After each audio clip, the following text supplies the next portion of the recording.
All right, in a 1-2 sentence pitch, what is Final Crisis?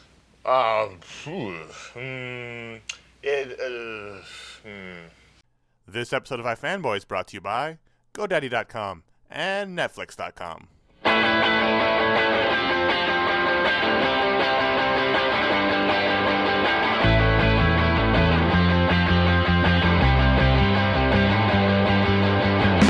Hey, welcome to iFanboy, the comic book discussion show from iFanboy.com. I'm Josh. I'm here with... I'm Ron. And this is... I'm Connor, and today we're talking to you about Final Crisis. Finally. Final Crisis is the big DC Comics event in 2008. It came in 2009, but mostly it was the one known in 2008. It was the counterpoint to Secret Invasion, which was the Marvel event, which we did a show on, which is up there. And you can check that out. And What is up? it's up there. I take my issues and I paste them to the ceiling when I'm one of them. And I love sleeping here. It's insulation. But, Anyway. So Final Crisis was the big DC event from Grant Morrison, who was the Main architect of it. The writer. With some other people. We'll get to those other people in a moment. That's part of the story of it. But in 2003, after Grant Morrison left Marvel, very unceremoniously, came back to DC Comics, he pitched DC a series or a book or an event called Hyper Crisis, which they didn't decide to do, but he used... They just didn't understand him. It's Hyper Crisis. 2 minutes. Not even 2 minutes. Not even 2 minutes. He used elements of his Hyper Crisis pitch in Seven Soldiers and in 52, and finally he used some of it in Final Crisis. Seven Soldiers was a miniseries he did. It was more than a miniseries. Well, it was a miniseries, and then there was a bunch of related other miniseries. Yeah. It ended up being like 72 issues or something like that over the course of a year. 4 trades. 4 trades worth, a bunch of C-level characters were the stars of it, and it was turns out to be pretty important for this, which is funny because no one read Seven Soldiers, but I did. But it was good. People did. I've spoken very highly about Seven Soldiers. I read it. It's very I almost good. think we should do a whole show on Seven Soldiers, but that's down the road. But I've heard such good things about it between the art and the That's when stories. we really and the start characters. running out of ideas. Yeah. We do 7 Soldiers. All right. After the Anthro story. It was good though. It was Anyway, good. Yeah. So Frankenstein. I've read half.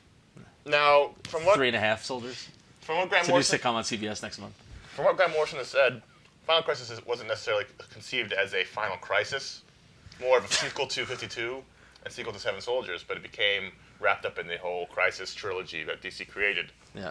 So it doesn't have ties to Infinite Crisis and Infinite Earths? Or Well, it Infinite does, but it Crisis? wasn't conceived that way. Okay. It was brought in later on, but his idea originally was to have the Seven Soldiers, and it's tied in very closely to Seven Soldiers. A lot of the characters are related. And so, leading up to it, everyone was really excited. Everybody loves a Crisis event in the DC world. Everyone loves a crisis. Just look at the economic markets.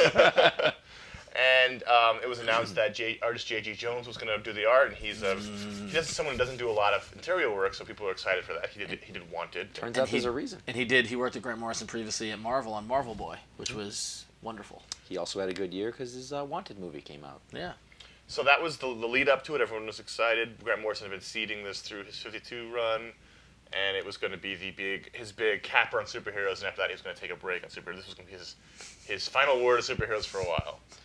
And everyone was excited, and the first issue hit around about a month after Secret Invasion hit, so there was Around the same time, yeah. the whole event hysteria around comics at the time, and sold tons of copies, and everyone was excited for it. And Wonderful Chip Kid covers.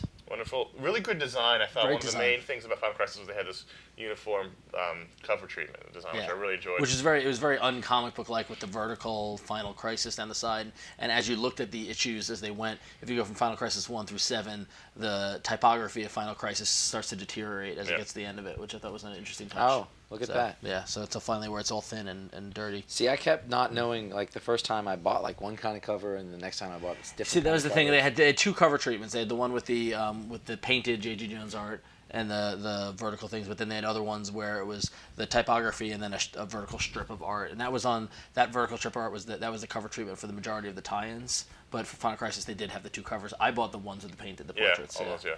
Yeah. And now, so you can see on our table here, we've got a lot of comics. You wonder, This wow, isn't that- even all of it. That was a really long miniseries. Yeah. No, in fact, one of the things that Final Crisis did was they had a lot of tie-in minis, a lot of tie-in issues related. The actual series itself is only this section of the table. The rest 7 issues. The rest of the table, they had one-shots and miniseries and things that told side bits and character things. And the thing that was Secret Invasion went through a lot of different books, whereas Final Crisis seemed to be very walled off. and in a bubble. Well, it was a very big bubble. Yeah, but it didn't affect any other books. Yeah, Green Lantern was going on doing its own thing. Superman, who is the main part of Final Crisis, obviously, his book is got a whole thing going on right now, and it doesn't seem to have affected it. And then the other overarching thing was that DC told us that you could buy the 7-issue Final Crisis miniseries and get it, and not have to read all this stuff. Now, at the end of it, I beg to differ, but we'll get into that. We'll get to that in a minute, but so there was a whole like cottage Final Crisis industry, which as you can see, there's a couple missing here, but this is a lot of it. And it was a whole big, long, deep story.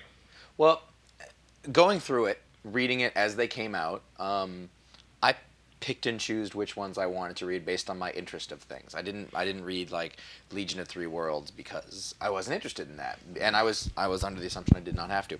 I had read Batman R.I.P., which ties in with it sort of. And leads into it. Yeah, and I'd read Final Crisis Revelations, which I don't really see tying into it all that much. That was really a side story. It really was, and we'll get to it. And it was, I think it was, reading it monthly was sort of a breakdown for a lot of fans. As it kept going, people started to lose track of what was going on. It started to seem more scattershot, I think, as you were going through it. And then by the time that we got to the 6th and 7th issues, a lot of people completely lost track of what was supposed to be happening or what it was, and there's all sorts of ideas about the method in which Grant Morrison was telling the story and whether it was useful or not. And I mean, basically the idea was he was showing you snippets of things and his version of channel flipping during comic books. Reading it month to month with some delays, that for me caused a problem. I lost track of what it was I was looking at or what I was doing. However, in preparation for this, I went. You died. Back. You caught a bug. Yeah, apparently I did. I've got the omega section in my throat. Going back, I read only 1 through 7 of Final Crisis because I wanted to get it just like that, straight through in a short amount of time. Very different experience. I did. Grant Morrison, after it was all said and done, said if he had a reading list, here's what you should have read. It was in that order. In this order, it was Final Crisis 1, 2, and 3. You have this memorized? Yeah, followed by Superman Beyond 1 and 2, which was a 2-issue miniseries. Superman Beyond 2 came out after Final Crisis 7. Yes, just say. Followed by Final Crisis 4 and 5, followed by 2 issues of Batman. Which came out before 4 and 5. Mm-hmm. Okay. And then followed by Final Crisis 6 and 7. So that was his reading list. That's what I did to read for the show. But one thing that we should note before we really get into it is the delays. Yes, yeah. And this is common, seems to be to every event book. And no matter what company puts it out or who's on it, no matter what happens, it seems to be that they can't get it out on time. What's funny is that as, Final Crisis number 1 is Grant Morrison, J.G. Jones. Right. Number 2 is Grant Morrison, J.G. Jones. Then it starts to kind of break down after the 3rd issue, and we start seeing Grant Morrison, J.G. Jones, Charles Pacheco. Jesus Marino. Jesus Marino, yeah. Same thing through 5. You get Doug Mahnke involved. You get Doug Mahnke did all of number 7. Marco Rudy, and then Doug Mahnke did all of number 7. Yeah. So basically, what happened was that for whatever reason, J.G. Jones couldn't keep up with the schedule. Well, it's like you put a high-profile artist who's known for not doing a lot of the interiors. Well, that was the first thing people asked when they announced it was J.G. Jones. People said, "Is he going to be able to do it?" Because he's one of those artists who's known to not be able to do a monthly book, and they said, "No, he's way ahead." Yeah, he's ahead. Though this has been we worked on for months and whatever. And then we started hearing the story was going to be shorter, and they'd have fill-ins, and they'd have backup stories by other artists. There'd be 16 pages, but that never seemed to happen. No, it didn't happen at all. Yeah, and eventually it became a mix and match of pages where you weren't really sure who was doing what. Which, although you'd get to one of the Jones pages, you go, "Oh, right." And that took away from it a little bit in that sense, in the excitement sense, I suppose. Yeah. Different philosophy than what they decided to do, say in like Civil War when Steve McNiven got way behind. They just didn't put it out. They made the book last longer. Yeah. Or in Secret Invasion, which was never late except for once, but 2 weeks. But right. Just saying. So when we get back from the break, we're going to talk about what actually happened in the book, what was good, what was bad, and we're going to have a big internet fight. Because I have no clue what happened. Internet fight! Think you're smarter than the rest? Prove it and you could win big. If SmartSpace from GoDaddy.com has changed the way you use the internet, the way you blog, the way you do business, or the way you live your life, create a blog or video story that shows how. You might just win $25,000 in cash prizes and free SmartSpace for life. So head over to GoDaddy.com/SSContest and enter now. Don't have SmartSpace? See what it's all about and save an additional 15% through April 15, 2009. Use promo code SPACE15 to check it out at GoDaddy.com. thanks to Netflix for sponsoring this episode of iFanboy. With Netflix, you can rent over 90,000 titles online, including lots of Blu-ray titles, with free shipping both ways to your home. They now have over 40 shipping centers, so almost all deliveries happen within one business day. And Netflix plans start from $4.99, and as a new member, you can get a no-risk 2-week free trial membership if you check out www.netflix.com/iFanboy, and remember to type in that www and using the code. I tend to be more of a Marvel guy, but I do like DC. But I don't know what the hell happened in this series at all. Well, this was probably one of the more polarizing books that's come out in recent times. All right. At the recent New York Comic Con, the most common question that anyone could ask Connor was, "Hey, you, explain Final Crisis right now." And Connor's at a urinal. All right. So here, I thought it'd be interesting to. Here's what I took away from Final Crisis, and now we're gonna spoil if you haven't read it. We're talking about what happened in it or whatever. It's not gonna make a difference. As far as I can tell, when the series came out, Barry Allen was going to come back. That was the big announcement. The story was revolving around something with Darkseid and the Fourth World, the New Gods, dying or something like that. And the rumor was that Darkseid and all the New Gods were going to die, and Batman, Superman, Wonder Woman were all going to ascend to become New Gods. That's what I remember hearing. Yep. Martian Manhunter was dead or died. And then the wheels came off the bus. Okay. So Josh, Yeah. I am the one who knows the most about DC, so I have I think a good handle on this. I want you to explain for everyone the plot of Final Crisis. Go. Okay. Now this is after I reread it, and so it made a lot more sense the second time through. Caveman draws on the ground a symbol which represents the mask that you would have to draw on your face to become immune to the anti-life equation. That happens on the very first page. The anti-life equation is the mathematical equation that Darkseid uses to take over and make subjugate and make people submit to him and his will. It's a mathematical proof that Darkseid's will is the way to go. And then we start to see that the New Gods are returning to Earth in the forms of human people. So Darkseid is in the body of a crime boss, and Mr. Miracle is in another body, and he goes to find some Japanese superheroes to help him. Orion is discovered by Dan Turpin, who is a cop in Metropolis. Yes. In a dumpster. No, he's not a cop anymore, but he's an investigator now. Well, okay. Orion is discovered dead.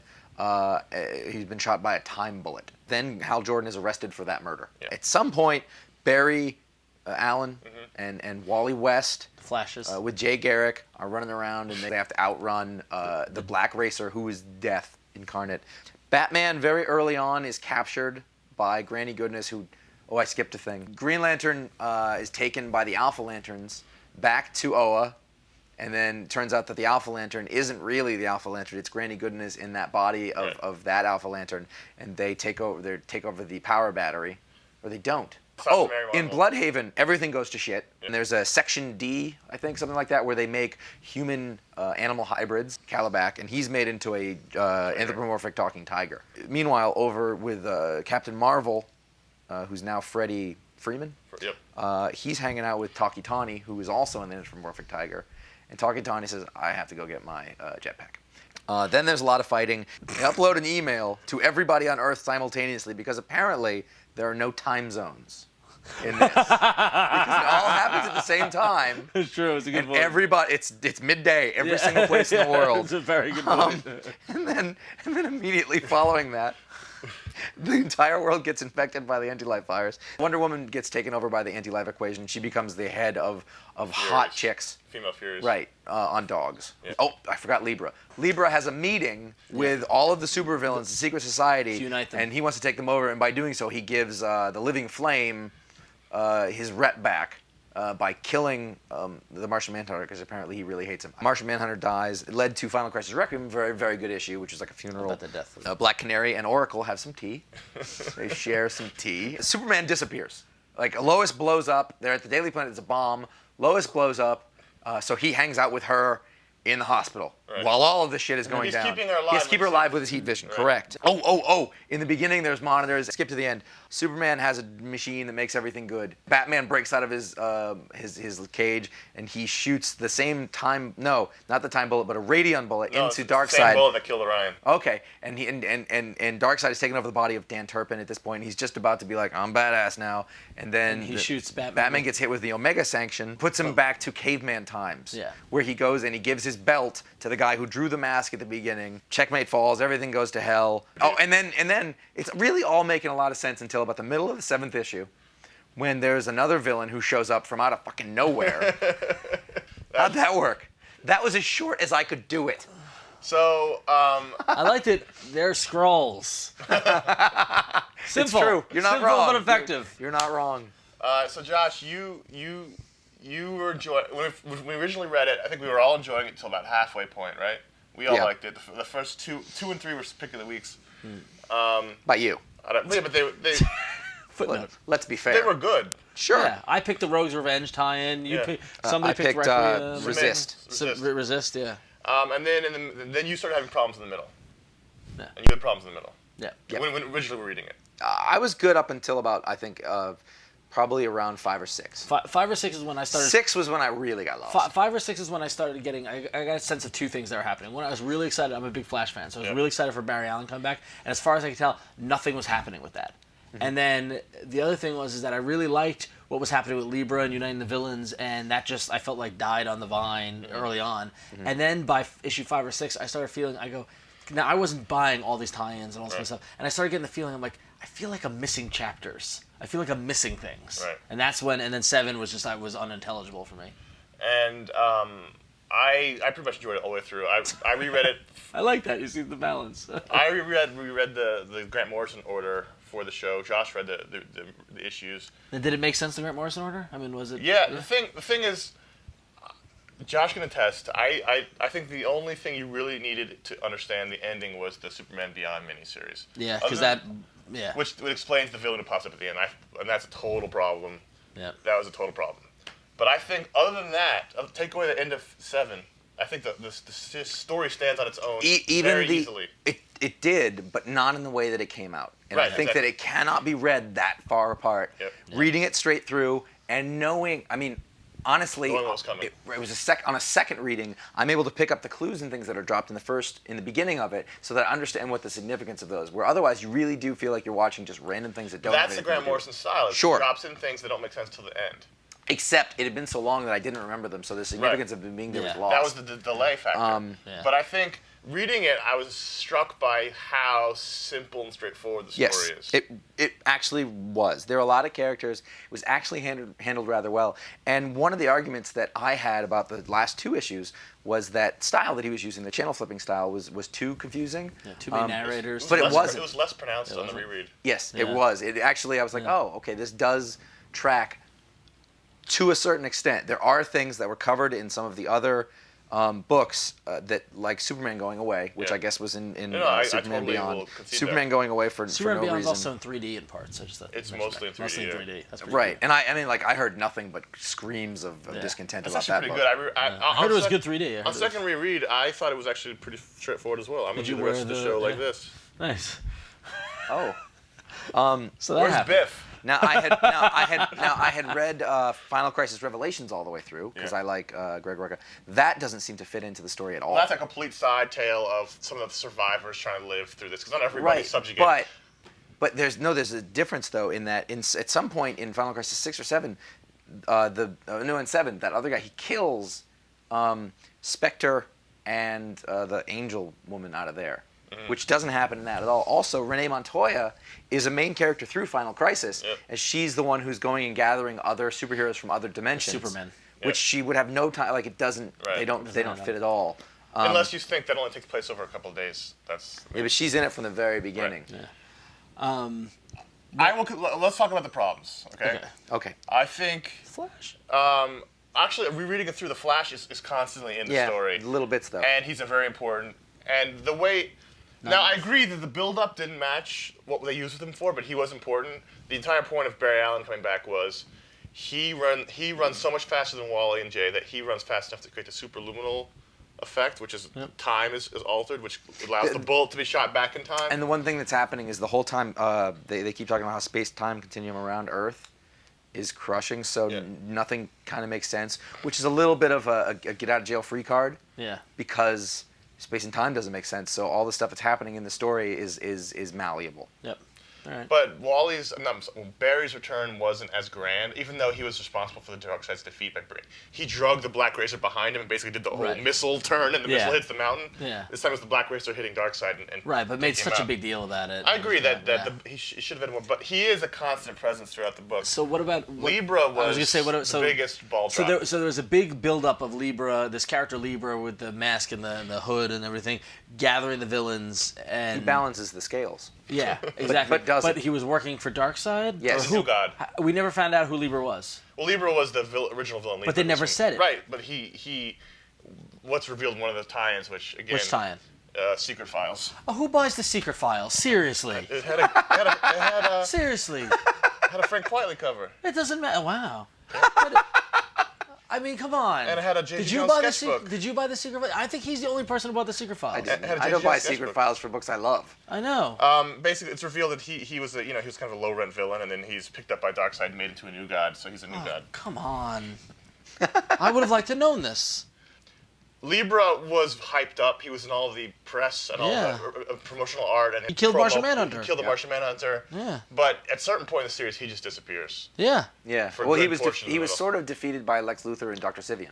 That was the end. In the Savannah. beginning, Savannah. in Sorry. the beginning, he says, "Come everyone, be in my team," and then he's gone the whole middle. That didn't make sense. I And don't then know he why he shows was up, doing And that. then he shows up at the end, and then Luthor kills him. Because what he did was he was trying to get the villains on his side so they could fight the heroes, and in exchange, they weren't going to be subjected to the anti-life. They would be able to keep their free will. Right. Do you remember when he shoved the helmet on Yeah. the... That was a great scene. Stunk. It was a little heavy-handed. So my quick plot summary for this book is the new gods have fallen. They've been defeated. The fourth world is dying. They're ushering in the fifth world. Anthro in the beginning getting fire from Metron is getting the knowledge of the gods, and that brings about the fourth world. Right. And this whole story is about the end of the fourth world, the beginning of the fifth world. New gods fall. The anti-life equation allows Darkseid to subjugate and finally win. He finally gets he's been searching from the beginning, Yep. and then he's defeated by the heroes. It's a really basic Darkseid versus the heroes It plot. just seemed very complicated. Now knowing what Lots you of know, Superman. I would say, and if you went through and bought all the issues and you really are unsatisfied by it, I really would go back and read 1 through 7 again and see if you feel the same way afterwards. You may not enjoy it, but I guarantee you will not think it was as bad as you did the first time. Interesting. I need to do that. It really, I really was is expecting worth to it. be more confused by the later issues because I at the time remember thinking it was very choppy, but it's not Also, at all. No. And also the Batman stuff got very confused. I mean, that's a whole nother thing, but the Yeah, Batman RIP for tying me, into that and stuff like that. I had a problem with that because one of the things that happens is in Batman R.I.P. there's a explosion with a helicopter, Yep. and then the he next died. thing we know, He's disappeared. tied up. He's like that. right? and that- But that actually was in issue 2 of Final Crisis Right. with him tied up in the thing. Yeah. So there's a panel, I guess. Page. There's a page in Batman one of 683. which is the one after R.I.P. where he comes in. He's like, I came out of the water. I'm fine. And like I had missed that entirely. it's hurting my Again, head. this had to do with the order in which it came out. Now, what was good though was Rogue's Revenge was awesome. The Great stuff tie-in there. miniseries. And the Captain Marvel Tiger fight with Calabac was probably Talking one of Tawny. the That made a Talking lot more Tawny. sense the second time I read Right, it. well, it doesn't even matter not making sense. The fight was freaking awesome. Two talking tigers fighting each other. That was And they're surrounded by brilliant. and one tigers. getting Yeah. eviscerated. Yeah, it was brilliant. It was Yeah. awesome. Yeah, so yeah. There was some really great art in this in the beginning. I think Yes. you can tell the rush. When the delays happen, the rushed factor becomes Broke really down. You germane can to the actually, image. there's a lot of production problems in the later issues. In the last 3 issues or so, there's word balloon problems, Yep. there's costume problems, there's coloring problems. There's just a consistency where they were trying to get it out really fast, which, one page, one panel within a whole issue is not a big Mr. deal. Miracle's black, and they colored him as Asian.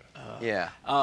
But and then the other thing, some people had a problem with the Grant Morrison everything is canon kind of approach. But I actually, even though I don't know all of DC history, I like seeing Captain Carrot, and I like seeing wacky characters and the idea that everything. That is was canon, totally yeah. covered because it was a multi-dimensional story. So Exactly. basically anything they want is Which good I to like go. those kind of things, I think you need to let go of the idea that this is of continuity. Yeah, If you try to totally. fit this in with everything else, it doesn't work. The only thing that fits into is the Batman stuff because that Grant Morrison also was writing that. Everything else. And that was kind of out of continuity. Everything really. else is outside the bubble, and you just got to enjoy it as a story on its own, and not worry about how it fits into all the Yep. all the stories. But it absolutely is worth going back and reading again because hell, you already bought them. Yeah. And if you really feel unsatisfied, give it another shot. I think. It was really fun reading straight through. It was fast paced. It was a big sense of action dread. I love the middle, the 1, 2, 3. 1, 2, 3 are the strongest chapters. And I say this as a person who's not terribly well versed in DC, but honestly, the first time going through it, I learned a lot of things. So going back, I had context for things that helped. And this is how you learn about a lot of characters who you'll never ever see again, by the way. Yeah. So, in conclusion, I think it was a good story that was unsuccessful as an event because of the problems that outside of the story. yeah.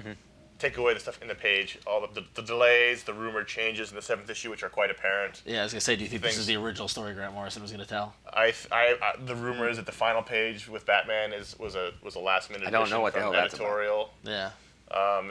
There's a lot of rumors surrounding the end of this story, and I think that really affects it. I think the first half is really strong, and the second half gets wobbly, but it's still, as a standalone story, I really enjoyed it. It's really not nearly as bad as I had thought.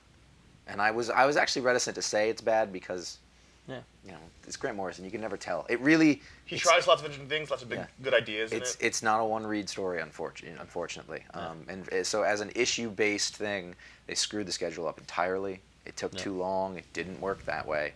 But because he wrote it straight through, so So also, he wrote it in 2006. Jeez. So if you read it and you disagree, or you need something clarified, Connor will explain it to you. I will now explain everything. You can email us at contact@ifanboy.com.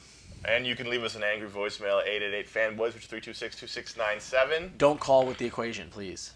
Oh, jeez. Hate plus love plus suffering plus pi. Pi, by the way, is the anti-life equation. Oh, okay. It's pi. If there was any pi anywhere, it would be fine. Go to ifanboy.com, and you probably see the most amazing message board commenting maybe ever on this story, but also all the other great stuff there. Podcasts, audio podcasts, content every day. Yep. It's a damn good site, and we're proud of it.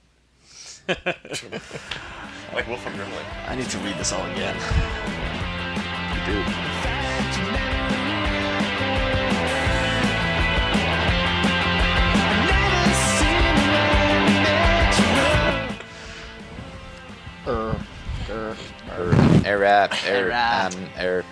Okay, and yeah, I went back and read a lot of this. I didn't read Legion of Three Worlds because Well, that one's actually pretty good. okay. Bart Allen's in there. No way, did he? and I didn't read Superman Beyond. All right. He loves the last page flashback. Or not Jeff. Who wrote it? Jeff Ellis.